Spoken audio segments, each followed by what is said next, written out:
కేసీఆర్ నిండా లక్షల కోట్లు మింగి ఫామ్ హౌస్లో బోర్లా పన్నాడు, బాగా తిన్నాడు, ఫామ్ హౌస్లో పన్నాడు అంటూ ఆయన్ని వ్యక్తిగతంగా అనడం జరుగుతోంది. ప్రజలతో పాటు దేవుణ్ణి మోసం చేశాడు.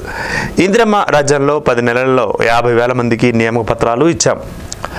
వచ్చి లెక్క పెట్టుకో, ఒక్కరు తగ్గినా క్షమాపణ చెప్పేందుకు నేను సిద్ధం. కేసీఆర్ అసెంబ్లీకి రా, 80,000 పుస్తకాలు ఏం చదివినో మాట్లాడదాం అంటూ కూడా చెప్పడం జరుగుతుంది. అధికారం పోయినా బీఆర్ఎస్ నేతల బుద్ధి మాత్రం మారలేదంటూ ఆయన వ్యాఖ్యానించారు. పడ్డ ప్రాజెక్టులన్నీ పూర్తి చేస్తాం, రుణమాఫీకి చర్చకు రండి, మీరు బీఆర్ఎస్ సిద్ధమా అంటూ కూడా ఆయన వ్యాఖ్య చేశారు. ఇక చిత్రపటంలో మనం నిన్న రేవంత్ రెడ్డి అక్కడికి వెళ్ళడం, అదంతా దానికి సంబంధించిన చిత్రపటం చూడొచ్చు. సో ఉద్యమకారుడిని అంటావు కదా, 80,000 పుస్తకాలు చదివినా ఉంటావు కదా, అపర మేధావిని అంటావు, ప్రపంచంలో నీ అంత మేధావి లేడు, పోటీ పెడితే ఇక 1 నుంచి 100 వరకు నీకే ర్యాంక్ వస్తుంది అంటావు. భూమి సేకరించుకుంటే పరిశ్రమలు నెలకొల్పలేమనే చిన్న లాజిక్ మిస్ అయినవా?